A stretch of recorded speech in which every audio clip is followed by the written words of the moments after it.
Dictionary खरीद लें chemistry की और क्लोरीन शब्द देखें तो सामने ही लिखा हुआ है जहर, और फिर फ्लोरीन देखें तो अत्यंत जहर, और कार्बन डाइऑक्साइड तो जहर का बाप। आप जानते हैं कि शरीर का ये जो श्वासोश्वास की क्रिया है, प्राणायाम जिसको आप कहते हैं, इसमें आप हमेशा कार्बन डाइऑक्साइड छोड़ते हैं। ये क्यों छोड़ते हैं? रख लीजिए इसको अंदर। अगर इससे इतना ही प्रेम है कि रेफ्रिजरेटर लाके आपने घर के सबसे अच्छे स्थान पर रखा है, जो हर समय कार्बन डाइऑक्साइड से ही खेल रहा है, तो आप अंदर की कार्बन अंदर ही रख लीजिए, बाहर मत छोड़िए। बहुत प्रेम है आपको इससे, तो आप मर जाएंगे। शाम नहीं लगेगी, रात नहीं लगेगी, मिनट में मर जाएंगे। इसलिए प्रकृति ने व्यवस्था ऐसी बनाई है कि कार्बन डाइऑक्साइड जो आपको मार डालेगी, इसको बाहर निकालते रहना है।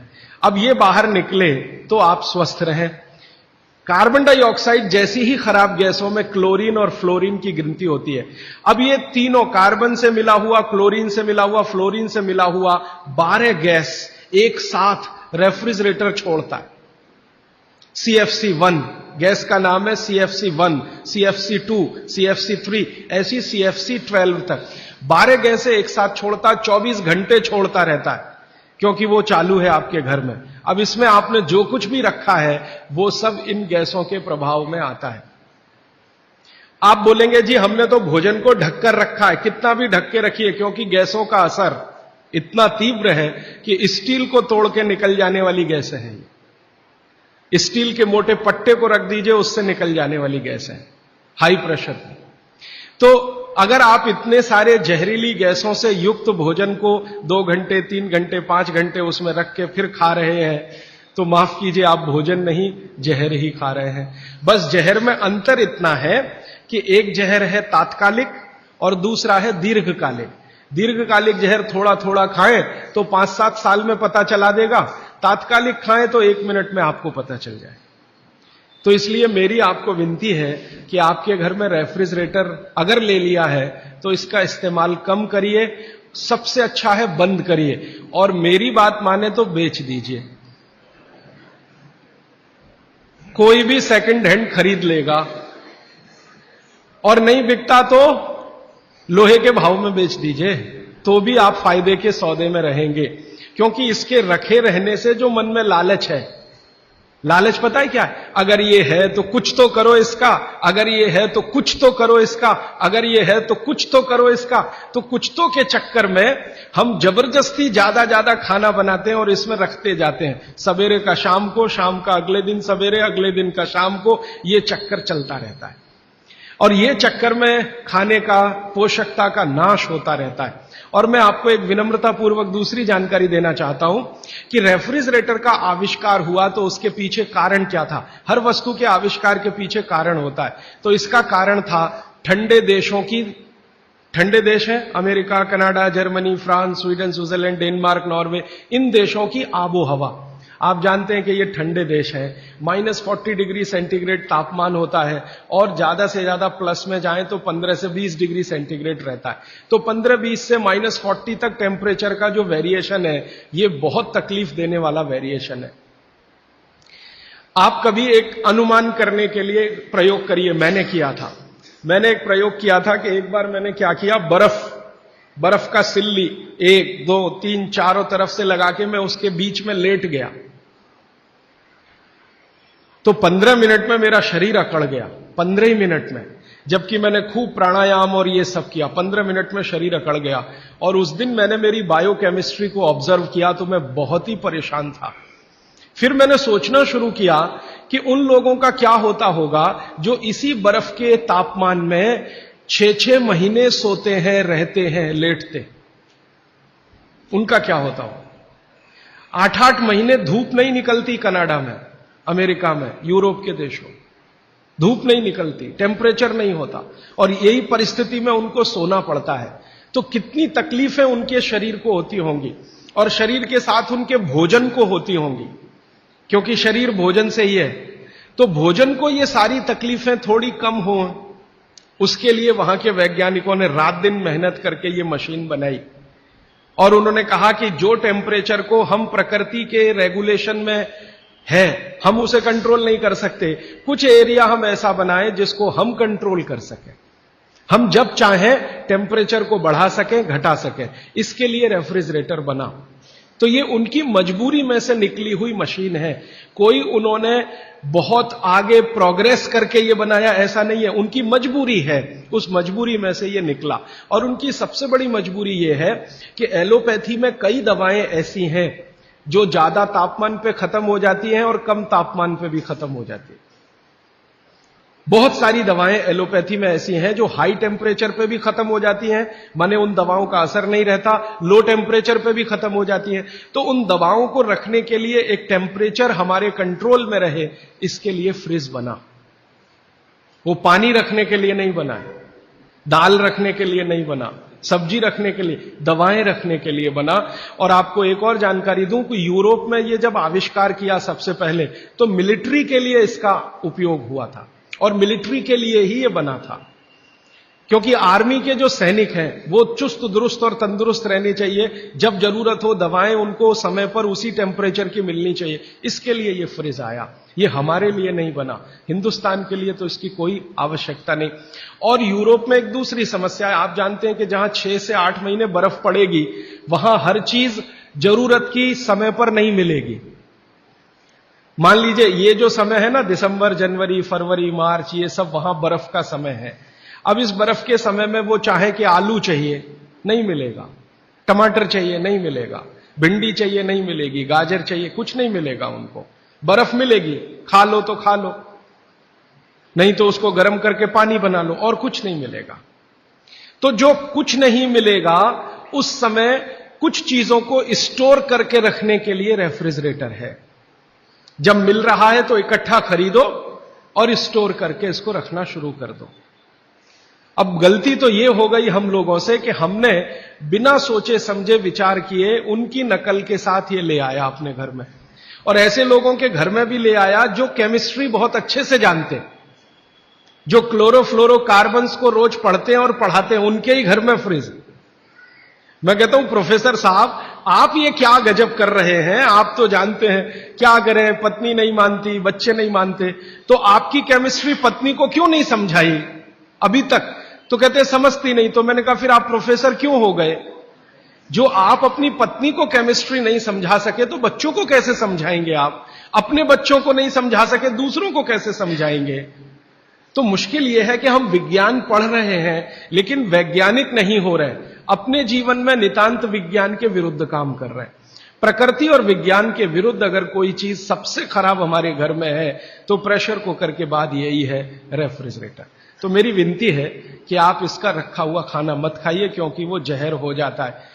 तो आप बोलेंगे फिर क्या करें? एक नियम बना लीजिए अपने जीवन में, जो हमारे दादा दादी, नाना नानी के समय का बनाया हुआ है, और शायद बाघभट्ट ने भी ये नियम लिखा है बहुत रेखांकित करके। वो ये कहते हैं, अब मैं दूसरे नियम पर आ रहा हूं, पहले नियम खत्म हो रहे हैं, अब दूसरे पर मैं जा रहा हूं।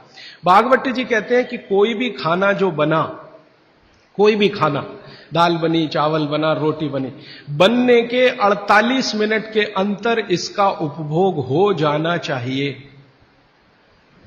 यह दूसरा नियम, दूसरा सूत्र है। कोई भी खाना बना, बनने के 48 मिनट के अंदर उसका उपभोग माने कंजम्पशन हो जाना चाहिए। रोटी बनी, बन गई, अब 48 मिनट के अंदर खा लीजिए। चावल बन गया, 48 मिनट में खा लीजिए। दाल बन गई, 48 मिनट में खा लीजिए। खीर बन गई, 48 मिनट में खा लीजिए। सिवई बन गई 48। ये 48 मिनट का चक्कर क्या है? 48 मिनट, 40 मिनट भी नहीं, 50 मिनट भी नहीं, 48 मिनट। तो बाघभट्ट जी का जीवनी जब पढ़ा तो मुझे पता चला कि वो बहुत बड़े मैथमेटिशियन भी थे। आयुर्वेद के तो चिकित्सक थे ही, मैथमेटिक्स के बड़े पंडित थे। तो उन्होंने जितने कैलकुलेशन किए हैं वो सब इसी तरह के हैं, 42 मिनट। अब ये जो मिनट है ये मैंने जोड़ा है, बाघभट्ट जी ने लिखा है 48 पल। हमारे यहां जो होता है ना, पल होता है, क्षण होता है, प्रतिपल होता है। हमारे यहां जो समय की नापने की डिग्रियां हैं, वो पल है, क्षण है, प्रतिपल है, वगैरह वगैरह। ये जो मिनट का चक्कर है, ये तो यूरोप और अमेरिका से आया हुआ है। ये मिनट आपको समझता है, पल समझता नहीं, इसलिए मैंने इसमें जोड़ दिया है। हालांकि 1 मिनट 1 पल के बराबर नहीं है। 1 पल 1 मिनट से थोड़ा कम है। अगर भागवत जी के कैलकुलेशन में करूं तो 1 मिनट का 52वां हिस्सा 1 पल है। और भागवत जी कहते हैं कि लगभग भोजन बनने के 50 पल के अंदर आप उसको कंज्यूम कर लीजिए। तो मिनट मैंने कैलकुलेट किए तो वो 48-47 के आसपास आता है। ये कैलकुलेशन है। तो जो बना हुआ भोजन है वो आप 48 मिनट में कर लीजिए, तो आपके लिए सबसे ज्यादा पोषकता देने वाला है। जो इसके बाद आप भोजन करें तो धीरे धीरे उसकी पोषकता कम होने लगती है। अगर आपने 6 घंटे के बाद किया बनने के बाद तो पोषकता कम हो जाएगी, 10 घंटे के बाद और कम हो जाएगी, 12 घंटे के बाद बिल्कुल ना के बराबर, और 24 घंटे के बाद तो खत्म, बासी हो गया। बासी शब्द है ना, ये भागवत जी का है। 3500 साल पहले ये शब्द था, बासी हो गया जी। और वो कहते हैं ये बासी भोजन तो जानवरों के खिलाने के लिए भी नहीं है, आप कैसे खा रहे हैं। भागवत जी ने एक बहुत अच्छे मजे की बात लिखी है। उन्होंने कहा भारत देश में 365 दिन का जो चक्र है एक वर्ष का, इसमें एक ही दिन ऐसा है जिस दिन आप ये खा सकते हैं, 364 दिन नहीं खा सकते। एक ही दिन खा सकते हैं। और वो एक दिन का उन्होंने बहुत पक्का कैलकुलेशन किया है कि उस दिन शरीर के वात पित्त और कफ की अवस्था क्या होती है, उसके अनुसार बासी भोजन चलता है। तो मैंने वो जब ध्यान दिया तो पता चला कि वो दिन हमारे देश में एक त्योहार आता है, उसको मेरी मां कहती है बासोड़ा, आप पता नहीं क्या कहते हैं। एक ही त्योहार है अपने देश में जिस दिन हम बासी खाना ही खाते हैं। और ये जो त्योहार है, इस जो दिन पड़ता है, ये कार्तिक अगहन पूस माह के हिसाब से इसका जो दिन पड़ता है, भागवत जी का दिन भी वही पड़ता है। तब मेरे समझ में आया कि इस देश के त्योहारों के पीछे वैज्ञानिकता है। त्योहार ऐसे ही नहीं तय हो गए, इस दिन होली होगी, इस दिन दिवाली होगी, इस दिन ये होगा, इस दिन, इनके पीछे कुछ कैलकुलेशन है। भागवत जी का कैलकुलेशन है कि शरीर में 3 दोष हैं, वो आप सब जानते हैं, वात पित्त और कफ। इन पे आगे मैं विस्तार से बात करूंगा, यहां रेफरेंस के लिए कह रहा हूं।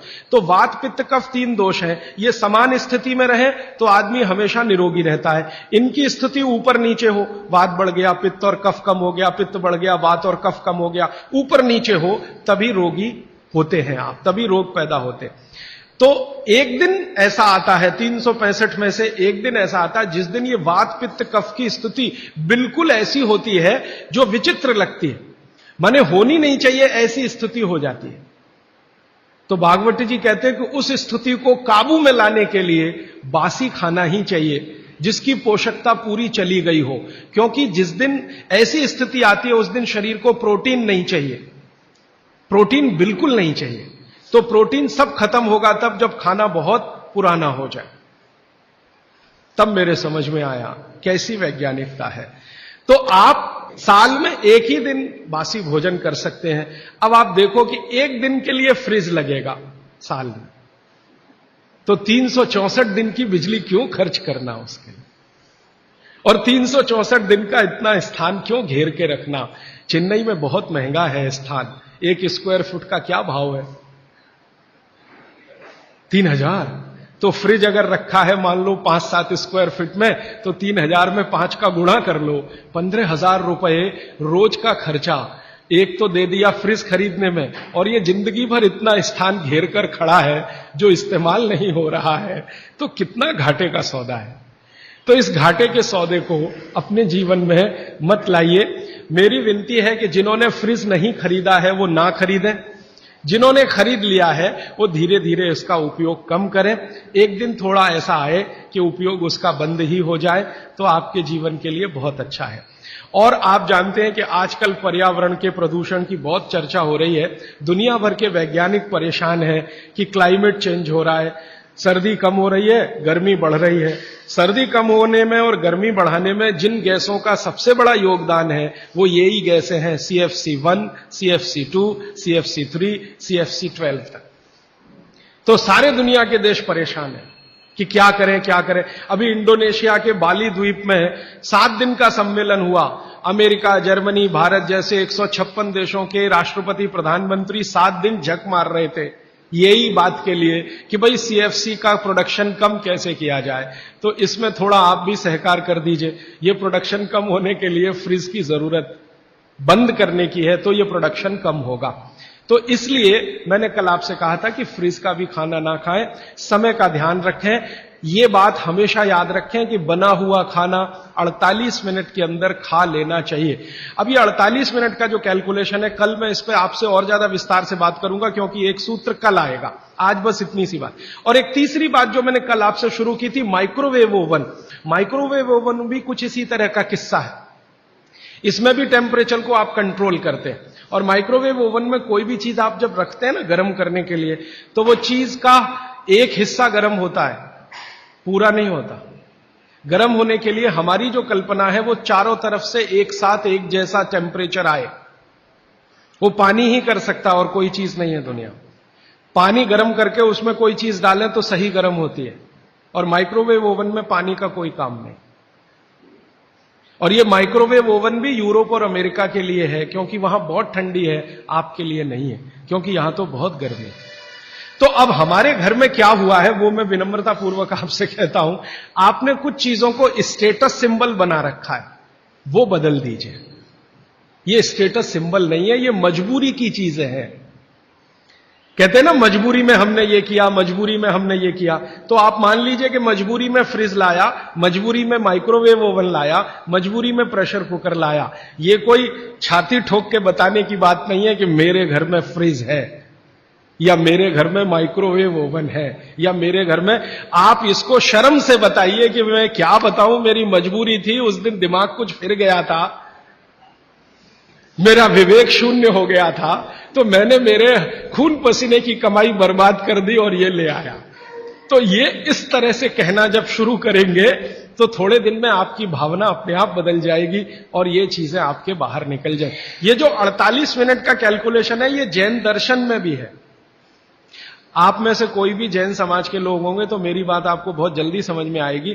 जितने भी जैन साधु संत हैं उनके मुंह से आप यही सुनेंगे, पानी में 48 मिनट के बाद जीव राशि पैदा हो जाती है और वो जीव राशि फिर बढ़ती ही चली जाती है, करोड़ों से अरबों, अरबों से खरबों में चली जाती है।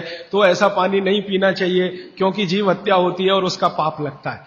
तो जैन दर्शन ने इसको अहिंसा के साथ जोड़ा है और भागवत जी ने इसको स्वास्थ्य के साथ जोड़ा है। मूल बात एक ही है। शायद जैन दर्शन में अहिंसा से इसको इसलिए जोड़ा होगा कि धर्म से जाएगा जुड़कर तो जल्दी समझ में आएगा। भागवत जी ने इसको शरीर स्वास्थ्य से जोड़ा है तो थोड़ा देर में समझ में आता है, क्योंकि हमारा चित्त और मन धर्म के प्रति थोड़ा आकर्षित है, क्योंकि हमारे डीएनए में ऐसा है। भारत का जो डीएनए है वो ऐसा ही है, जिसमें धर्म की बात करो तो तुरंत समझ में आए, विज्ञान थोड़ा पीछे से आता है। इसलिए इस देश में धार्मिक लोगों की पूजा होती है, वैज्ञानिकों को कोई पूछता नहीं है, वो ऐसे ही बेचारे घूमते रहते हैं। कभी आप जैसे लोग उनको माला वाला डाल दे तो ठीक हो गया, वरना इस देश के वैज्ञानिक कहां मरते हैं, कहां खपते हैं, कौन जानता है, कौन पूछता है। लेकिन साधु, सन्यासी, महात्मा इतने पूजे जाते हैं इस देश में, जिनके पीछे आप कुछ नहीं जानते, उनका इतिहास, उनका भूगोल, तो भी आप उनके चरणों में लौटते रहते हैं। वो आपके डीएनए का दोष है, मेरे डीएनए का दोष है, आपके डीएनए का दोष है, क्योंकि डीएनए ऐसा है इस देश में। कभी मौका मिला तो इस पे बात करूंगा कि गर्म देशों का डीएनए और ठंडे देशों का डीएनए बिल्कुल अलग होता है। ये जो यूरोप और अमेरिका में रहने वाले लोग हैं ना, इनका जो डीएनए है और हमारा जो हम भारत, पाकिस्तान, बांग्लादेश में रहने, इनका बिल्कुल डिफरेंट है। जो दुनिया के गर्म देश हैं, सारे धर्म यहीं से निकले। आपको मालूम है ईसाइयत यहीं से निकली, पूर्व से ही निकली। इस्लाम भी पूर्व से निकला। हमारा हिंदू धर्म जिसको सनातन मानते हैं, ये भी पूर्व से निकला। पश्चिम से कोई धर्म आज तक निकला ही नहीं। ईसाइयत निकलने का स्थान बेथलम है ना, बेथलम इजराइल, वो पूर्व में है। ईसाइयत के बाद इस्लाम के निकलने का स्थान वो भी वही है, बेथलम में। वो एक ही स्थान के लिए मर रहे हैं कि ये मेरा, कि ये तेरा, और लड़ाई 60 साल से चल रही है। और वो 10 स्क्वायर फीट की जगह है बस। हां, 10 स्क्वायर फीट की जगह में 33 करोड़ मर गए। और छोड़ना नहीं चाहते, ये मैं ले लूं कि ये तू ले ले, ये फिलिस्तीन का कि ये इजराइल का। तो ये फिलिस्तीन और इजराइल यूरोप में नहीं है, एशिया में है, और एशिया दुनिया के पूर्व में है। तो सारे धर्म पूर्व से ही निकले हैं, क्योंकि पूर्व का डीएनए कुछ इस तरह का है। पश्चिम से धर्म निकला नहीं कोई, क्योंकि डीएनए दूसरे तरह का है। तो ये डीएनए का दोष है, हम धर्म को मानते हैं। इसलिए शायद जैन शास्त्रों में, जैन आचार्यों ने, जैन संतों ने इसको धर्म से जोड़ दिया। तो ये धर्म से जुड़ा हुआ विज्ञान की बात है। इसको विज्ञान से पहले समझकर धर्म में आप पालन करेंगे तो आपका विश्वास इस पर पक्का होगा। इसलिए ये 48 मिनट याद रखिए। सब माताएं बहनें और भाई याद रखें, भोजन पका तो 48 मिनट में हो ही जाना, खा ही लेना। इसलिए शायद पुरानी परंपरा हमारे देश में है, गरम खाना खाओ, माने वो 48 मिनट के पहले हो जाए। गरम गरम रोटी बना के खिलाओ या गरम गरम रोटी खाओ। आपको शायद मालूम नहीं है, आप में से जो यूरोप और अमेरिका ज्यादा घूमते हैं वो इसका अंदाजा लगाएंगे कि गरम रोटी का महत्व क्या है। क्योंकि यूरोप में नहीं मिलती, अमेरिका में नहीं मिलती, दुनिया के 56 देशों में गरम रोटी नहीं मिलती, क्योंकि उसको बनाना नहीं जानता कोई। दुनिया की आबादी 600 करोड़ है। 600 करोड़ आबादी में 300 करोड़ महिलाएं, 300 करोड़ पुरुष अगर मान लें तो 300 करोड़ महिलाओं में लगभग 250 करोड़ महिलाएं नहीं जानती कि गरम रोटी कैसे बनती है। उनके पास गेहूं का आटा है, गेहूं का आटा भी है, क्योंकि यूरोप के कई देशों में गेहूं है, अमेरिका में गेहूं पैदा होता है, कनाडा में भी गेहूं पैदा होता है। गेहूं ठंडी की फसल है, तो ठंडे देशों में होता। तो गेहूं है, गेहूं का आटा भी है, रोटी बनाना नहीं आता। क्यों? कोई यूनिवर्सिटी नहीं है वहां जो सिखाए इसको, कोई कॉलेज नहीं है जो सिखाए इसको। तो यूनिवर्सिटी कॉलेज नहीं है, और कोई मां नहीं है जो अपनी बेटी को सिखाए, क्योंकि मां को नहीं आता तो बेटी को क्या सिखाए। और हजारों लाखों सालों से वहां ये चक्कर चल रहा, रोटी बनाना नहीं आता। किसी यूरोपियन और अमेरिकन व्यक्ति के बारे में अभी एक छोटा सा किस्सा बताता हूं। थोड़े दिन पहले हमारे पास एक दंपत्ति आए फिनलैंड से, एक पति और एक पत्नी दोनों आए। उन्होंने कहा मुझे भारत का गांव देखना है, तो हमने एक गांव में भेज दिया। संयोग से जिस गांव में गए वहां शादी थी, तो हमने कहा उसमें भी आप शामिल हो जाइए, तो भारत क्या है आपको ज्यादा अच्छे से समझ में आएगा। तो वो शादी में जब शामिल हुए तो रोटियां बना रहे थे, कोई पूड़ी बना रहा है। तो गांव में तो आप जानते हैं ना, नौकर नहीं बनाते, सब गांव इकट्ठा होकर बनाता है। जिसके घर में शादी है उसके घर में दूसरे घर के लोग आ जाते हैं, दूसरे घर का चूल्हा बंद हो जाता है, सब एक ही घर में खाते हैं। तो सब महिलाएं बना रही थी। तो उस फिनिश दंपत्ति ने पूछा ये सब कितना पैसा लेंगी। तो उनको कहा ये पैसा वैसा नहीं लेने वाले। तो ये कैसे हो सकता है? तो हमने कहा ये है क्योंकि भारत कोऑपरेशन पे चलता है, कंपटीशन से नहीं चलता ये देश। हमारे समाज में कोऑपरेशन है, कंपटीशन नहीं है। तो फिर वो फिनिश दंपत्ति में जो महिला थी वो सबसे ज्यादा इस बात को परेशान थी लेकर कि ये रोटी एकदम गोल बन रही है, 100% गोल। उसकी जिंदगी में ये कल्पना नहीं है कि 100% गोल चीज कोई हाथ से बन सकती है। वो कहती है उसने कभी सोचा था भारत के बारे में कि मशीन से बनाते होंगे रोटी, और वो कह रहे हैं ये हाथ से बनाते हैं 100% गोल। तो उसका जितना कैमरे में रील थी उसने सब उसी पे खर्च कर दी, गोल रोटी बना के देखने में उसको। माने आपको मैंने ये उदाहरण इसलिए दिया कि उनके लिए ये अजूबा है, उनको लगता है कि कोई महिला ये कर पाए। और मैंने जब वो जा रहे थे तो पूछा आपको भारत में कौन सी चीज सबसे अच्छी, तो उनका ये जो रोटी है गोल, ये सबसे महत्वपूर्ण वस्तु है जिसकी वैल्यू हमारे लिए सबसे ज्यादा है, क्योंकि हम जानते नहीं ये कैसे बनती है। और आपके घर में हर मां बहन इसको बना सकती है, 10-12 साल की बहन भी आसानी से बना सकती है।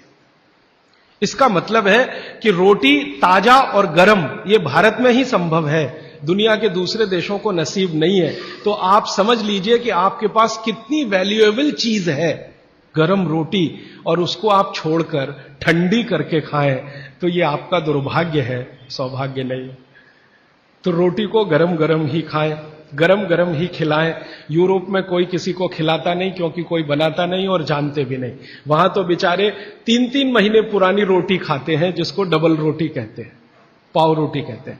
मैंने एक सिंपल कैलकुलेशन किया था कि पाव रोटी बनने के बाद और खाने तक 90 दिन निकल जाते। अमेरिका और यूरोप में पता है क्या कि गेहूं हर जगह होता नहीं, कुछ जगह होता। तो गेहूं बड़े बड़े ट्रक में भर के वहां तक जाता है जहां गेहूं को पीसने वाली चक्कियां लगी हुई हैं, फ्लोर मिल्स, वहां उनका आटा बनता है। फिर वो आटा ट्रक में भर भर के फिर वहां जाता है, फिर जाकर उससे डबल रोटी बनती है, फिर वो वहां से बनकर कहीं और जाती है, फिर ऐसी चक्कर में 90 दिन निकल जाते हैं। हमारे आयुर्वेद शास्त्र में भागवत जी कहते हैं कि आटे को जितना ताजा इस्तेमाल किया उतना ही बेहतरीन है। आटे के बारे में वो कहते हैं जितना ताजा इस्तेमाल किया उतना ही बेहतरीन है। रोटी के बारे में कहते हैं 48 मिनट के अंदर खा लेना चाहिए। और पिसा हुआ आटा वो ये कहते हैं कि 15 दिन से ज्यादा पुराना कभी भी मत खाना। 15 दिन मैक्सिमम, वो भी गेहूं के लिए। ये चना और मक्की और ज्वारी, इसके लिए तो 7 ही दिन कहा हुआ। 7 दिन से ज्यादा पुराना नहीं खा सकते, क्योंकि वही किस्सा है, उसकी माइक्रो न्यूट्रिएंट कैपेसिटी लगातार कम होती चली जाती है। तो अब आप बोलेंगे जी ताजा आटा कहां से लाएं? चक्की है, जिंदाबाद। हिंदुस्तान में हजारों लाखों वर्षों से आटा ताजा बनाकर रोटी बनाने की परंपरा है कि नहीं? जो माताएं यहां बुजुर्ग हैं, इन्होंने अपना गांव देखा होगा, अपने गांव के घर की चक्की देखी होगी। ये चक्की पे मैंने थोड़ा रिसर्च किया कि ये क्या अद्भुत चीज बनाई है हमारे ऋषि मुनियों ने। ये दुनिया की ऐसी अद्भुत मशीन है जो आपको ताजा आटा तो देती ही है आपके शरीर की स्वास्थ्य के लिए, और आपके अंदर की मांसपेशियों को हमेशा फ्लेक्सिबल रखती है। और हमारे घरों में ये जो चक्की चलाने का काम माताएं करती रही हैं, मैंने इन माताओं पर एक छोटा सा रिसर्च अभी पिछले साल पूरा किया।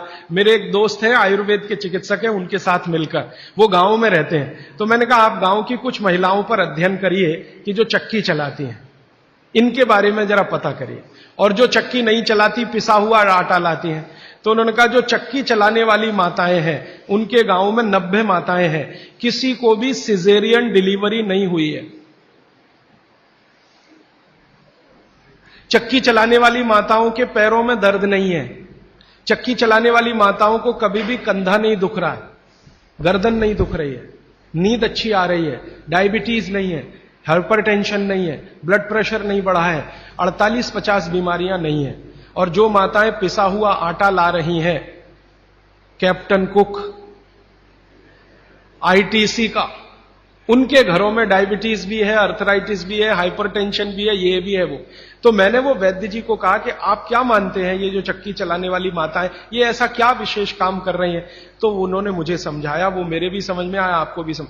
हम जब चक्की चलाते हैं तो एक दिन चला के देखिए तो आपको समझ में आए। सबसे ज्यादा दबाव पेट पे पड़ता है, हाथ पे इतना नहीं है, पेट पे दबाव है। और मां के पेट में एक एक्स्ट्रा ऑर्गन है जो पिता के पेट में नहीं है, जिसको गर्भाशय कहते हैं। ये गर्भाशय आपके पेट के बिल्कुल बीचों बीच हिस्से में। चक्की चलाते समय सबसे ज्यादा जोर वहीं है। और गर्भाशय के बारे में आयुर्वेद के सारे रिसर्च और आधुनिक विज्ञान के सारे रिसर्च ये कहते हैं कि ये गर्भाशय के आसपास के एरिया में जितना हलन चलन हो उतनी इसकी फ्लेक्सिबिलिटी है।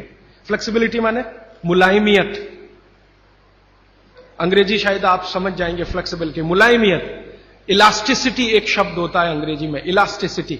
इलास्टिसिटी का मतलब जब चीज की जरूरत पड़े तो उसको तान देना, जब जरूरत पड़े तो उसको संकुचित कर दे। ये हमारे गर्भाशय का सबसे बड़ा गुण है। इसी गुण के कारण बच्चे का जन्म होता है।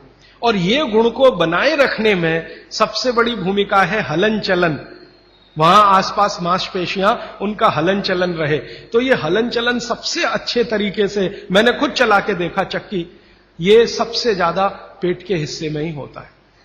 तब मेरे समझ में आया कि जो माताएं नियमित रूप से चक्की चला रही हैं उनको सिजेरियन डिलीवरी नहीं हो रही है, क्योंकि गर्भाशय की इलास्टिसिटी मेंटेन है, तो आसानी से बच्चा बाहर आ रहा है बिना किसी ऑपरेशन के। तब मुझे ध्यान आया कि हमारी जो पुरानी माताएं हैं उनके 8-8, 10-10 बच्चे होते थे, कभी सुना नहीं कि सिजेरियन। वो दाई आती थी गांव की, जो एमबीबीएस नहीं है, एमडी नहीं है, एमएस नहीं है, और बच्चे करा के चली जाती थी, ऐसे ही जैसे दाल पका के कोई चला गया या चावल पका के कोई चला गया। हां, ऐसे होता है। तो हमने इस बात को जब ध्यान दिया तब मेरे मन में आया कि इसको थोड़ा और बड़ा रिसर्च करना चाहिए। तो इसी चेन्नई में मेरे एक मित्र हैं, उनकी पत्नी और वो मिलकर 15-16 साल से इसी विषय पे काम कर रहे हैं कि बच्चे को बिना किसी डॉक्टर की मदद के या सीजर ऑपरेशन के बाहर कैसे लाया जाए। तो उनका 15-16 साल का रिसर्च ये कहता है कि ये सिर्फ चक्की की मदद से ही हो सकता है। और आयुर्वेद तो यहां तक कहता है कि मां का गर्भ 7वें महीने तक चक्की चलाने की अनुमति देता है। मां को 7वें महीने तक चक्की चलवाई जा सकती है, 8वें महीने में नहीं, फिर उसको बंद कर देना अच्छा है। और उतने 7 महीने की चक्की आपके लिए पर्याप्त है कि वो बच्चा बिना सीजर के हो। और जो बच्चे बिना सीजर के हैं उनके जीवन को आप देख लें, और जो सिजेरियन है उनके जीवन को देख लें, जमीन आसमान का अंतर है। सीजर बच्चे ज्यादा बीमार हैं, समय समय पे बीमारियां हैं। जो बिना सीजर हैं वो सब स्वस्थ हैं, दुरुस्त हैं, तंदुरुस्त हैं। ब्रेन का डेवलपमेंट भी उनका अच्छा है, लॉजिक को डेवलप करने की कैपेसिटी, कल्पनाशीलता उनमें दूसरे बच्चों से ज्यादा है। तो भागवत जी का सूत्र है कि खाना बना तो 48 मिनट में खाएं, और खाना बनाने वाली जो वस्तुएं हैं जिनमें सबसे महत्वपूर्ण है आटा, गेहूं का आटा 15 दिन से ज्यादा पुराना ना खाएं, जवारी, बाजरी और मक्की का आटा 7 दिन से पुराना ना खाएं। और वो ये कहते हैं कि रोज का हो तो सबसे अच्छा, सुबह बनाएं और शाम को आटा इस्तेमाल हो जाए तो वो सबसे अच्छा, ज्यादा दिन पुराना ना हो। तो अब आप इसको अपने जीवन में कैसे उतारेंगे इस सूत्र को? अगर संभव हो तो एक एक चक्की ले लीजिए, संभव हो तो। इससे कई फायदे हैं। आपको सबसे बड़ा फायदा तो यह है कि आपके घर में मां है, कोई बहन है, उसको मां बनने के समय ये बहुत मदद करेगी चक्की। दूसरा, आपका वेट कम करने में बहुत मदद करेगी चक्की। अगर आपको एक्स्ट्रा वेट है और आप उसको लूज करना चाहते हैं तो 15 मिनट सुबह चक्की चलाया पर्याप्त है। 15 मिनट सुबह अगर आपने चलाया, 3 महीने बाद आप देखना 12 से 13 किलो वजन कम होगा आपका, सिर्फ 15 मिनट की चक्की। रामदेव जी चक्की चलवाते हैं कि नहीं? आप चलाते हैं कि नहीं? लेकिन वो चक्की चलाते हैं जिसमें कुछ होता ही नहीं है, ऐसे ऐसे चलवाते हैं कि नहीं? तो असलियत में ही चला लो, कुछ तो आटा तो मिलेगा।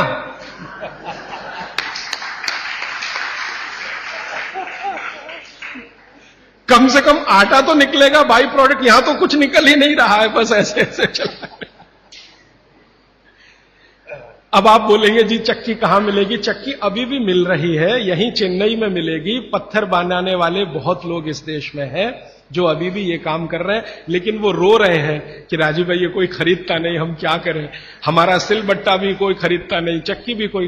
तो मैंने संकल्प लिया है कि मैं बिकवाऊंगा आपकी चक्की। हां, और मैं उनका फोकट का मार्केटिंग मैनेजर हूं। वो मुझे कुछ एक पैसा नहीं देते, लेकिन मैं उनके लिए मार्केट बनाने के काम में लगा हुआ हूं। ये मार्केट बनाने में भागवत जी की बड़ी मदद मिल रही है। तो आप चाहें तो एक चक्की ले लीजिए, बहुत महंगी नहीं आती, सस्ती है। 15 मिनट आप भी चलाइए, महिलाएं भी चला सकती हैं, पुरुष भी चला सकते हैं। इसमें ऐसा कुछ भेदभाव नहीं है कि पुरुष ना चलाएं महिला ही चलाएं। महिला चलाएं तो उनको थोड़ा एक्स्ट्रा गेन है। एक्स्ट्रा गेन माने आपको जो एक्स्ट्रा ऑर्गन है बॉडी में, यूट्रस, वो पुरुष को नहीं है, इसको मदद मिलेगी आपको फ्लेक्सिबल बनाए रहे। और मैं आपको एक बहुत गहरी बात कहने आया, वो माताओं बहनों को विशेष रूप से, उम्र के एक पड़ाव में जब आप 45 वर्ष के आसपास हो जाएंगी तब आपको गर्भाशय के बहुत सारे कॉम्प्लिकेशन शुरू होंगे। सबसे बड़ा कॉम्प्लिकेशन तो यहीं से शुरू होगा कि आपको मेनोपॉज पीरियड शुरू होगा, मेंसेस साइकिल आपकी बंद होगी, मेनोपॉज पीरियड शुरू होगा। और उस पीरियड में जितने कॉम्प्लिकेशन हो सकते हैं वो बच्चे के जन्म के समय भी नहीं होते कभी। और कई कॉम्प्लिकेशन तो ऐसे जिनको कोई मां समझ भी नहीं पाती कि ये क्या हो रहा है मेरे साथ। अचानक से पसीना आएगा, पूरा शरीर पसीने से भर जाएगा, फिर थोड़ी देर में ठंड लगना शुरू हो जाएगी, फिर थोड़ी देर में तमतमा जाएगा चेहरा, एकदम गर्मी, फ्लैशेस। समझ में नहीं आता किसी मां को कि अभी थोड़ी देर पहले पसीना था, अभी इतनी गर्मी आ गई और अभी इतनी ठंडी लगने लगी। इतने वेरिएशन होते हैं, मिनट मिनट में वेरिएशन होते हैं। मन आपका इतना डिप्रेशन में चला जाएगा, इतना अवसाद में चला जाएगा कि दुनिया बिल्कुल बेकार है, इसमें क्या करना जिंदा रह के। ये डिप्रेशन, तनाव मन में होगा, अवसाद मन में होगा और ऐसे ऐसे कॉम्प्लिकेशंस बनते जाएंगे। कारण उसका एक ही है कि कुछ हार्मोन्स आपके शरीर में बनना बंद हो जाएंगे, वो आपके लिए बहुत जरूरी है। अब हार्मोन्स बनेंगे ही नहीं तो फिर मुश्किलें ये सब आती हैं। तो भगवान की व्यवस्था ऐसी है, 45-50 साल की उम्र में हर मां को दूसरा जन्म लेना पड़ता है, ऐसा कहा जाता है। तो ये जो दूसरे जन्म की समस्याएं हैं, इनको जिंदगी में खत्म तो नहीं किया जा सकता, लेकिन भागवत जी कहते हैं कि इनको कंट्रोल करके रखा जा सकता है। अब मैं तीसरे सूत्र पे आ रहा हूं। तीसरा सूत्र विशेष रूप से माताओं बहनों के लिए वो कह रहे हैं कि माताओं और बहनों की मासिक धर्म बंद होने के बाद की जो अवस्था है, इसमें परमानेंट कोई क्योर नहीं है, क्योंकि जो हार्मोन बनना बंद हो गए वो तो हो ही गए, उनको बाहर से भी नहीं डाला जा सकता। लेकिन भागवती जी ये कहते हैं कि उसको कंट्रोल करके रखा जा सकता है। तो वो कहते हैं कि कंट्रोल करके रखने में मां के रसोई घर के जो उपकरण हैं, उपकरण इंस्ट्रूमेंट्स, इनकी मदद आप ले सकते हैं। तो रसोई घर का उपकरण सबसे अच्छा मैंने कहा चक्की, इसकी मदद ले सकते हैं। और दूसरा एक उपकरण और है रसोई घर में, सिलबट्टा, मसाला पीसने वाला जो सिलबट्टा है ना, ये दूसरा बड़ा उपकरण। अगर मैंने सिलबट्टा चला के देखा तो इस सिलबट्टे को चलाने में भी सबसे ज्यादा जोर पेट पे ही आता है, चक्की चलाने में भी सबसे ज्यादा जोर पेट पे आ रहा है। तो ऋषि मुनियों ने ये चक्की का आविष्कार जब किया होगा और सिलबट्टे का आविष्कार किया होगा तो किसी मां को ध्यान में रखकर ही किया होगा, ये पक्का है। अब नियमित रूप से आप सिलबट्टा चला रहे हैं और चक्की चला रहे हैं तो यूट्रस के आसपास की जो मांसपेशियां हैं वो हमेशा नरम और मुलायम रहने ही वाली है। तो आपकी जिंदगी के कॉम्प्लिकेशन 45 साल के बाद कम रहने ही वाले हैं। आप उनको दवा खा खा के कम करें तो दवाओं के साइड इफेक्ट्स हैं, ज्यादा दवाओं के साइड इफेक्ट है कि मोटापा बढ़ेगा। एक HRT टेक्निक है, हार्मोन रिप्लेसमेंट थेरेपी, ज्यादातर माताएं उसमें जाती हैं 45-50 साल की उम्र में, हाथ जोड़कर विनती है कि कभी ना जाएं। और अगर आप गए उसमें तो आपके वजन को कोई भी दुनिया का भगवान नहीं बचा सकता बढ़ने से, बढ़ेगा ही। क्योंकि हार्मोन रिप्लेसमेंट थेरेपी में जो मेडिसिन है वो सब मेद बढ़ाने वाली है, मेद माने शरीर में एक्स्ट्रा वेट बढ़ाने वाली। तो आप अगर HRT से बचना चाहते हैं और दवा नहीं खाना चाहते हैं तो 15 मिनट की चलाइए ना सवेरे सवेरे चक्की। 15 मिनट से ज्यादा जरूरत नहीं है। 15 मिनट में जितना गेहूं पिस गया, जितना चना दाल पिस गया, अच्छा है। फिर आप बोलेंगे हमारे यहां तो 1-1 घंटे चलाते थे। वहां उस समय शायद लोगों का शरीर भी इतना मजबूत था, तंदुरुस्ती भी इतनी अच्छी थी, घी दूध भी अच्छा खाने को मिलता था, तो वो 1-1, 2-2 घंटे चला सकते थे। आज के समय को ध्यान में रखते हुए 15 से 20 मिनट भी आपने चलाया, या तो सिलबट्टा या तो चक्की, तो जिंदगी आपकी एकदम सुरक्षित और निरोगी रहने वाली है। तो विज्ञान के साथ रसोई सबसे ज्यादा इस देश में जुड़ा हुआ है। तो 3 सूत्र अभी तक मैंने आपको भागवत जी के बता दिए। और इन 3 सूत्रों में एक छोटी सी जानकारी और, कि आप पुरुष भी चाहें तो जिनको पेट अगर बढ़ा हुआ है और आप चाहते हैं कि ये कम हो तो आप भी 15 मिनट चक्की चला सकते हैं सुबह सुबह। आप भी चाहें तो सिलबट्टे पे चटनी बना सकते हैं। अगर आपने भी चक्की चलाई और सिलबट्टे पे चटनी बनाई तो आपकी चटनी तो बनेगी ही और आटा तो पिसेगा ही, आपका जो पेट है ये अंदर चला जाएगा, जो आपको किसी भी जिम्नेजियम की मदद से नहीं जाएगा। मैं आपको इस बात की गारंटी देता हूं, स्टाम्प पेपर पर आप लिखवा लीजिए मुझसे, 1000 रुपए का हो या लाख रुपए का स्टाम्प पेपर, दुनिया का हर एक डॉक्टर इस बात से सहमत है, वो बोलता नहीं, बात अलग है, कि जिम्नेजियम में जाकर कभी भी किसी का पेट अंदर जाता नहीं, और थोड़े दिन के लिए गया और आपने जाना बंद किया तो ज्यादा बाहर आता है। क्योंकि जिम्नेजियम की जो एक्सरसाइजेज है और वहां जो एक्सरसाइजर रखा है मशीन, वो आपसे मेल नहीं खाती। आप पता है क्या मेल नहीं खाती? जिम्नेजियम की सभी मशीनें ज्यादा स्पीड वाली हैं और चक्की और सिलबट्टा ये स्पीड कम है, धीरे धीरे धीरे धीरे। हमारी जो तासीर है वो कम स्पीड वाले उपकरणों के साथ ज्यादा है, क्योंकि हम गर्म देश में रहते हैं। गर्म देश के लोगों में आप जानते हैं स्वाभाविक रूप से वायु का प्रकोप ज्यादा होता है शरीर में। ये कल मैं और इस विस्तार से बात करूंगा। वायु माने वात, पित्त और कफ शरीर में तीनों है। गर्म देश के लोगों में वायु का प्रकोप स्वाभाविक रूप से ज्यादा होता है। अब वायु का प्रकोप ज्यादा है तो हर चीज ऐसी करनी चाहिए जो धीमे हो। ज्यादा तेज करेंगे तो वायु और बढ़ेगी। इसलिए भारत में यह कहा गया है कि डांस करना है तो धीमे धीमे करो। इसलिए यहां के जो डांस है ना, उनके स्टेप्स, जैसे भरतनाट्यम, जैसे कथक, कथकली, ओडिसी, कुचिपुड़ी, ये सब डांस के स्टेप आप देखो स्लो है, स्लो। और यूरोप में बिल्कुल उल्टा है। ठंड बहुत है, ज्यादा ठंड के देशों में क्या होगा कि वायु बिल्कुल उल्टी स्थिति में होती है, बहुत ही कम होती है शरीर में, और पित्त और कफ बहुत बढ़े हुए होते हैं। तो वायु बढ़ानी है उनको पित्त और कफ को समान रखने के लिए, तो हर चीज वो फास्ट करेंगे। उनके डांसेस बहुत फास्ट होंगे। आप देखो रशियन बैले होता है ना, क्या फास्ट स्टेप्स वो करते हैं, क्योंकि वो उनके लिए आवश्यक है। नहीं करेंगे तो मर जाएंगे। तो उनका डांस फास्ट होगा, हमारा स्लो होगा। उनकी हर चीज की स्पीड फास्ट होगी, हमारी स्लो होगी। इसलिए हमने चक्की बनाई, सिलबट्टा बनाया, बैलगाड़ी बनाई, क्योंकि हर चीज हमें स्लो चाहिए। बात हमारा बढ़े नहीं, स्पीड से बात बढ़ता है। ध्यान रखिए इस बात को। बैलगाड़ी क्या है? पहिया ही तो है। मुख्य क्या है? पहिया है ना।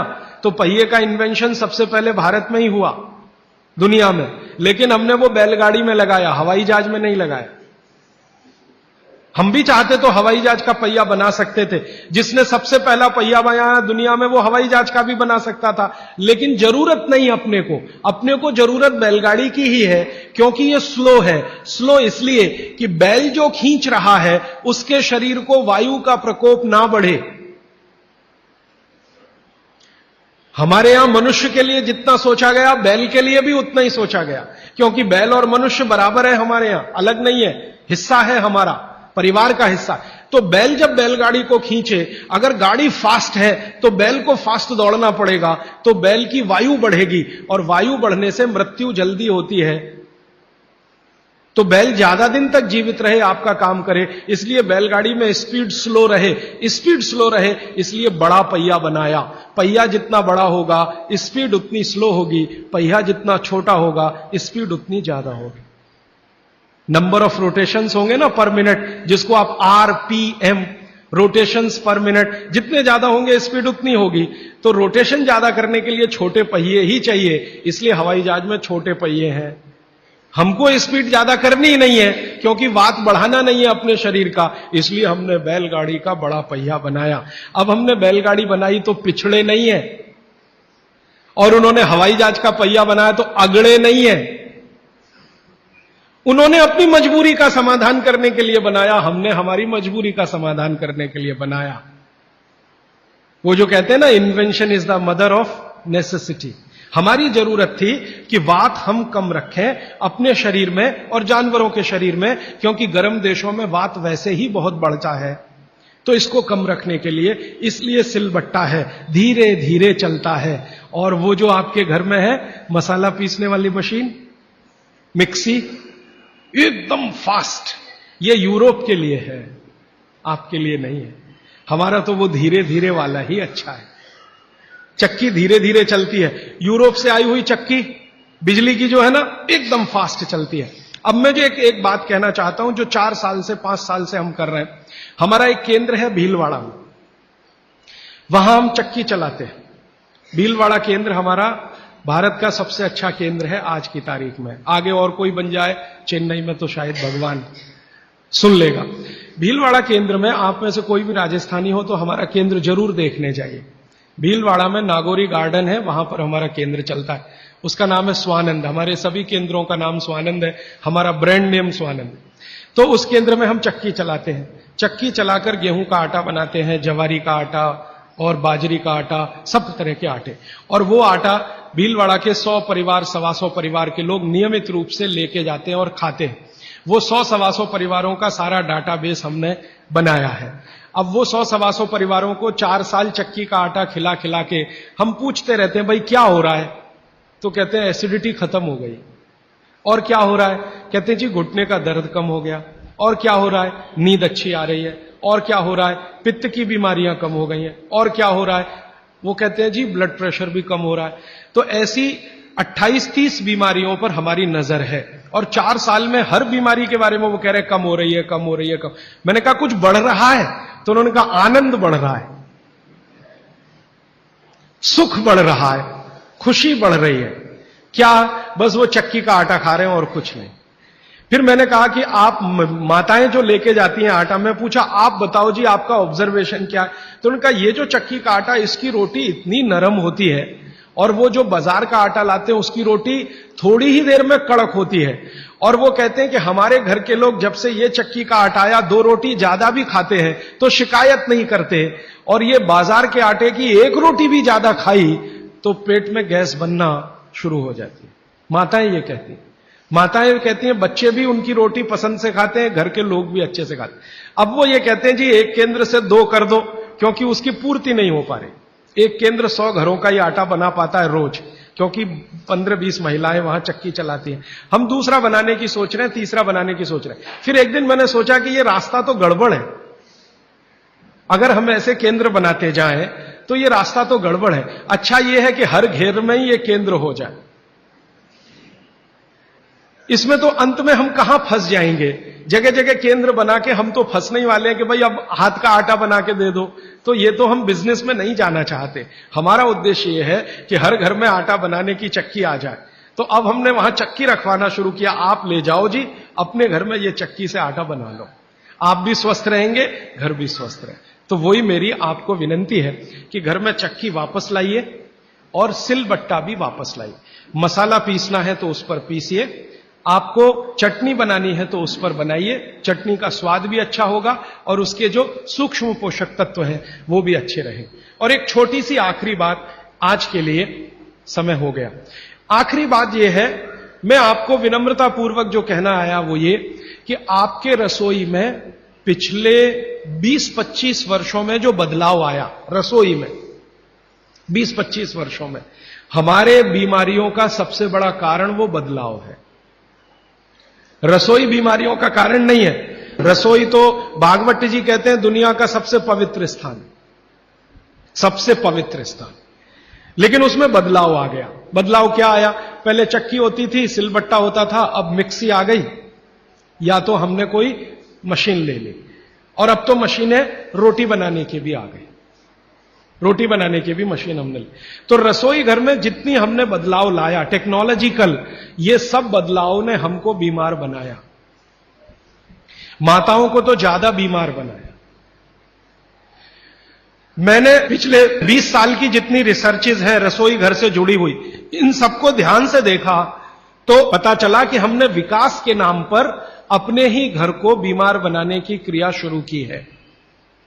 और रसोई घर में जितनी चीजें हैं उन्होंने महिलाओं का शरीर श्रम घटाया। जैसे वॉशिंग मशीन आ गई, इसने आपका शरीर श्रम घटा दिया। चक्की आ गई, उसने माने बिजली की चक्की आई, उसने आपका शरीर श्रम घटाया। सिलबट्टे का शरीर श्रम आपका घटा मिक्सी के आने से। हर जो चीज आई है, ओवन आया आपके यहां, माइक्रोवेव ओवन आया, फिर ये फ्रिज आया, इसने आपका शरीर श्रम घटाया। और शरीर श्रम घटाने के लिए नहीं है। भागवत जी कहते हैं कि शरीर श्रम घटाने की एक ही उम्र है, 60 के बाद। जब आप 60 के हो गए तब आप शरीर श्रम कम करते जाइए। 60 साल तक तो शरीर श्रम कम करने की जरूरत नहीं। 18 से लेकर 60 साल तक शरीर श्रम चाहिए ही, शरीर श्रम चाहिए। तो थोड़ा थोड़ा श्रम आप करते रहें। अब तो हमने पोछा लगाने वाला भी मशीन ले आया, झाड़ू लगाने वाला भी मशीन ले आया, रोटी बनाने वाला भी मशीन आ गया, चटनी बनाने वाला भी मशीन आ गया, रोटी को रखने वाला भी मशीन आ गया। अब सब कुछ मशीन आ गया तो आप भी मशीन ही हो जाएंगे। और आप हो गए हैं। पता है मशीन हम कैसे हो गए? जिंदगी का रस चला गया, आनंद चला गया। पहले घरों में काम करते समय जो रस था, आनंद था, वो सब चला गया। कैसे चला गया? मैंने बचपन का मुझे याद है, माताएं बहनें काम करते करते बहुत सारे गीत गाती थी, गीत गाती थी। अब वो काम ही बंद हो गया तो गीत भी बंद हो गए। अब किसी भी मां को पूछो कि 20 साल पहले बच्चे के पैदा होने पे क्या क्या गीत गाए जाते थे, याद ही नहीं है। तो अब क्या करते हैं, जो सिनेमा के गीत हैं उनका सीडी लगा के चला देते हैं। घर में बच्चा पैदा हुआ तो चोली के पीछे क्या, तो चीज बड़ी है मस्त मस्त, आती क्या खंडाला तो जाती क्या खंडाला, ये घर में बजाए जा रहे हैं। कब? जब बच्चा पैदा हुआ, क्योंकि मां को बच्चा पैदा होने के समय के गीत ही याद नहीं है, क्योंकि वो गीत गाने के लिए जो समय मिलता था काम करते करते वो समय चला गया तो गीत चले गए। शादी के समय क्या क्या गीत गाए जाते थे याद नहीं है। अब तो वो डीजे ले आते हैं और वीजे पता नहीं क्या क्या उसको बोलते हैं, बड़ा साउंड बॉक्स, और लगा दिया और ऐसा शोर कान फोड़ने वाला जिसकी न सुर न लय न ताल। तो हमारे यहां काम में आनंद था।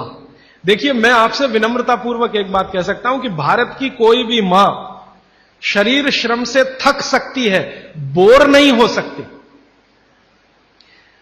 यह शब्द बोरियत भारतीय शब्द नहीं है, यह अंग्रेजों का शब्द है। हिंदी में वैसे का वैसे ही हमने ले लिया, बोर होना। जी हम क्या कर रहे हैं? बोर हो रहे हैं। आजकल के बच्चों को मैं बहुत सुनता हूं, जी क्या कर रहे हैं? बोर हो रहे हैं। जी बोर हो रहे हैं। अब बोर हो रहे हैं तो करें क्या? तो ले दे के वो एक टीवी है चालू कर दिया, उसमें पोगो देखो, पोगो। अब पोगो में क्या है? वो और ज्यादा बोर हो जाओ तो पोगो की जगह कोई दूसरा देखो, लोगो, या तीसरा देखो। वो सब आपको बोरियत में ही ले जाएंगे। क्यों? क्योंकि इसमें इंटरेक्शन कुछ नहीं है, सब कुछ वन साइडेड है। और गीत गाने में इंटरेक्टिव है, ये एक साइड नहीं है, ये मल्टी साइडेड है। तो हमारी माताएं गीत गाती थी, हर समय के लिए गीत बने हैं। पापड़ बना रही हैं, बड़ी बना रही हैं, उस समय के गीत अलग हैं। मसाला पीस रही हैं, उस समय के गीत अलग हैं। शादी के लिए मसाला पीस रहा है, उस समय के गीत अलग हैं। शादी के लिए पापड़ और बड़ी बन रही हैं, उस समय के गीत अलग हैं। ये गीत इकट्ठे आजकल मैं कर रहा हूं, हजारों की संख्या है गीतों की, लेकिन इनको लिपिबद्ध हम नहीं कर पाए, किताबें नहीं छपी, इनकी नोटबुक्स नहीं बनी, तो धीरे धीरे खत्म हो रहे हैं या तिरोहित हो रहे हैं। इन गीतों में जो सुर है, जो लय है, जो ताल है, वो हर मां के लिए आसान है। हर मां उस सुर और लय और ताल में गा सकती है। आवाज का पिच ऊपर नीचे हो सकता है, लेकिन सुर लय ताल वो सबको एक जैसा है, मालूम है, उत्तर से दक्षिण, पूरब से पश्चिम। धान की पौधे लगा रहे हैं तो अलग गीत है, धान काट रहे हैं तो अलग गीत है, धान को घर ले जा रहे हैं तो अलग गीत है। हमारे यहां हर काम के साथ गीत और संगीत है, क्योंकि बोरियत ना आए। और आज जो आधुनिकता में से निकला है, मॉडर्निज्म में से निकला है, इसने सब कुछ खत्म कर दिया तो बोरियत ही आएगी। समय आपका ले लिया तो बोरियत आएगी। तो भागवत जी कहते हैं कि आपका जीवन, ये अब उनका 5वां सूत्र है, आपका जीवन जहां आप रहते हैं, जहां आप रहते हैं, माने आप मद्रास में रहते हैं तो यहां की जो आबो हवा है, जो यहां की तासीर है, उसके हिसाब से चलना चाहिए। राजस्थान में रहते हैं तो वहां की आबो हवा तासीर से चलना चाहिए। तो हर आबो हवा और तासीर में खास तरह के गीत, खास तरह का संगीत, खास तरह का श्रम, ये हजारों साल पहले बना और विकसित हुआ है। ये वापस आएगा, मुझे इसके बारे में थोड़ी शंका होती है, लेकिन हम प्रयास करेंगे तो जरूर वापस आ सकता है। इतना मुझे भागवत जी के 5 सूत्र अब तक मैंने आपसे कहना है। अब इन 5 सूत्रों पर कोई भी सवाल हो तो आप पूछ सकते हैं। मैं आपको भागवत जी के 50 सूत्र बताऊंगा अगले 28 तक, अभी तक 5 बताए। कोई सवाल पूछना चाहें तो जी पूछिए, हाथ उठाइए। और मेरी विनती है भैया, कोई उठ के ना जाए प्लीज, थोड़ी देर रुकिए। ये सवाल हो सकता है आपके भी काम के हों, जरूरी नहीं है कि जिन्होंने पूछा उन्हीं के काम के, हो सकता है आपके भी काम के। थोड़ी देर सब रुकिए प्लीज। हाँ, आप मेहरबानी करके इन 5 सूत्रों को क्रम से एक बार फिर से। हाँ, अगर कागज पेन है तो लिख लीजिए, कॉपी है तो लिख लीजिए, डायरी है तो लिख लीजिए। और मैंने आपसे कल भी कहा था, आज फिर कह रहा हूं कि नहीं लिख पाए तो भी चिंता मत करिए, ये सब सूत्रों की पुस्तकें भरपूर मात्रा में आ गई हैं। एक भाई कौन लेके आए, उनका मैं धन्यवाद देना चाहता हूं। ट्रांसपोर्ट में जाके अंजनी कुमार जी हैं, हाँ बहुत धन्यवाद आपका। ये अंजनी भाई, हमने कई पुस्तकें ट्रांसपोर्ट से भेजी थी, वो आ गई हैं, यहां पीछे हैं भरपूर मात्रा में। ये सब सूत्र उनमें विस्तार से है, मैं तो शॉर्ट में बता रहा हूं, आप वो भी ले जा सकते हैं। बाहर आज स्टॉल पर भरपूर पुस्तकें। हाँ, 5 सूत्र फिर से बताता हूं। सबसे पहला सूत्र जो मैंने कल कहा था कि भोजन को बनाते और पकाते समय सूर्य का प्रकाश और पवन का स्पर्श ना मिले तो वो भोजन नहीं करना। अब सूर्य के प्रकाश और पवन के स्पर्श का लंबा विश्लेषण मैंने कर दिया था कि आप प्रेशर कुकर का खाना नहीं खाना, माइक्रोवेव का खाना नहीं खाना, रेफ्रिजरेटर का खाना नहीं खाना। ये दूसरा जो सूत्र था भागवत जी का कि खाना पकने के 48 मिनट के अंदर खाना पकने के 48 मिनट के अंदर खा लेना, बचना नहीं चाहिए। दूसरा सूत्र वो मैंने विस्तार से समझा। तीसरा सूत्र था कि खाना बनाने का जो सामान है, जैसे गेहूं का आटा, चने का आटा, दाल का आटा या तो बाजरी, मक्की वगैरह वगैरह, तो गेहूं 15 दिन क्या माने गेहूं का आटा 15 दिन पुराना तक खा सकते हैं। और ये जो मोटे अनाज कहे जाते हैं, ज्वारी है, बाजरी है, मक्की है, ये 7 दिन पुराने से ज्यादा ना हो। मतलब यह है कि घर में 15 दिन से पुराना आटा नहीं रखना, सीधा सा सूत्र है।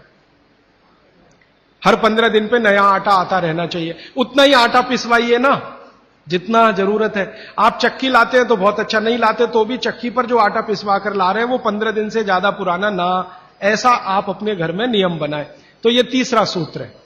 चौथा सूत्र है भागवत जी का जो मैंने आपको समझाया कि आप अपने शरीर श्रम को 60 साल की उम्र तक कम मत करिए। मतलब यह है, उन्होंने एक उम्र बनाई है, बच्चा जब पैदा हुआ और 18 साल तक उनका एक कैटेगरी है, 18 साल से लेकर 60 साल उनकी दूसरी कैटेगरी है, और 60 साल के बाद 100-125 साल उनकी तीसरी कैटेगरी है। तो भागवत जी का सूत्र यह है कि 60 के आगे की जो कैटेगरी वाले लोग हैं, 60 से 100-125, इनके जीवन का श्रम कम होते जाना चाहिए, उम्र के साथ कम होते ही जाना चाहिए। ये ज्यादा श्रम ना करें तभी अच्छा है, इनको आराम ही करना है। तो 60 से आगे की उम्र वाले श्रम को कम करते जाएं उम्र के हिसाब। 18 से 60 के बीच के जो लोग हैं ये अपने श्रम को थोड़ा थोड़ा बढ़ाएं। 18 से 19 में थोड़ा ज्यादा, 19 से 20 में थोड़ा ज्यादा, 20 से 21 में थोड़े ज्यादा, ये है 18। और 18 से और 1 साल वाले, माने जिनका जन्म हुआ है, और 18 साल वाले, इनके लिए उन्होंने कहा है कि इनकी उम्र जो है ज्यादा श्रम करने की वहां है जो इनको खेलने के रूप में है। आप वो माने कि श्रम है, जैसे बच्चा खेल रहा है, ये उसका श्रम है, तो आप उनको ज्यादा खेलने दीजिए। मतलब यह है कि 18 साल से कम उम्र के बच्चों को खेल कूद ज्यादा करने दीजिए, वो उनका श्रम है। 18 से 60 की उम्र में ऐसा श्रम जिससे उत्पादन भी होता हो। चक्की चलाई तो आटा बन गया, सिलबट्टा चलाया तो चटनी बन गई, माने उत्पादन कुछ ना कुछ हो। तो उत्पादक श्रम 18 से 60 के बीच में कम मत करिए, 60 के बाद इसको कम करते जाइए, और 18 से 1 साल के बीच के बच्चों को उत्पादक श्रम मत कराइए। यह है। और आखिरी सूत्र, माने आज के हिसाब से आखिरी सूत्र, कि आप अपने जीवन में तासीर का ध्यान रखिए, आबो हवा का ध्यान रखिए, वातावरण का ध्यान रखिए जहां आप रह रहे हैं। माने भौगोलिक परिस्थिति, एक शब्द में मैं अगर कहूं तो ज्योग्राफिकल कंडीशंस। तो आपकी जो आबो हवा है इसका ध्यान रखिए। इसका ध्यान कैसे रखना, मैंने आपसे उदाहरण के लिए में कहा था कि भारत गर्म देश है और कनाडा ठंडा देश है। गर्म देश के लोगों में हमेशा वात की प्रबलता रहती है, शरीर का दोष है, अब उसको क्या करेंगे, वात की प्रबलता रहे ही, पित्त और कफ आपका हमेशा कम रहेगा। इसलिए भारत के लोगों को वात के रोग सबसे ज्यादा हैं। भागवत जी कहते हैं कि भारत के लोगों को लगभग 70 से 75% रोग वात के हैं, 12 से 13% रोग पित्त के हैं, और 10% रोग कफ के हैं। कफ के रोग हमारे यहां सबसे कम है, पित्त के थोड़े ज्यादा, वात के सबसे ज्यादा, क्योंकि हम गर्म जगह रहते हैं। तो आप ध्यान रखिए कि गर्म जगह में ऐसे काम मत करिए जिससे वात बढ़े। जैसे मैं आपको एक उदाहरण दूं, माफ करिएगा ये उदाहरण देते हुए, आप दौड़ लगाते हैं, रनिंग, इसमें वात सबसे ज्यादा बढ़ता है। हमारे यहां आजकल एक फैशन आया, मॉर्निंग में दौड़ो, दौड़ना नहीं है, चलना है।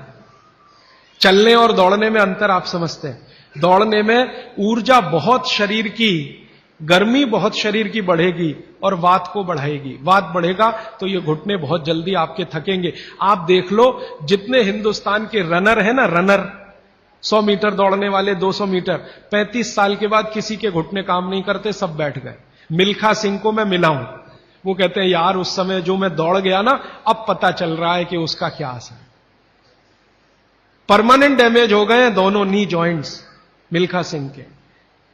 तो भारत दौड़ने वाला देश नहीं है।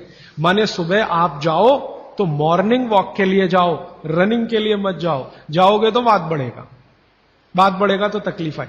तो बागवती जी बहुत गहरी बात कह रहे हैं। जहां रहते हो वहां की आबो हवा और तासीर को ध्यान में रखो। हमारी आबो हवा गर्म है, गर्म हवा में वात बढ़ता है, ये याद रखो। तो वात बढ़े ऐसा कोई काम मत करो। और यूरोप वालों के यहां क्या है, कफ बहुत बढ़ता है क्योंकि ठंड है, ठंड में हमेशा कफ बढ़ता है। तो ठंडी लोग हैं, ठंडे देश हैं, ठंडा आबो हवा है, तो कफ बहुत बढ़ेगा। तो वो उसका ध्यान रखें जो कनाडा में रहते हैं, अमेरिका में रहते हैं, कि कफ मत बढ़ने दो। अब वात ना बढ़े हमारा, कफ ना बढ़े यूरोप और अमेरिका वालों का, तो सारी दुनिया निरोगी। पित्त जो है वो सम में वैसे भी रहता है, पित्त जो है ज्यादातर सम में ही रहता है। तो ये 5वां सूत्र है। तो ये 5 सूत्र मैंने फिर से आपको बता दिए। राजीव जी, आपके प्रथम सूत्र के अनुसार सोलार कुकर कितना उपयोगी है? हाँ,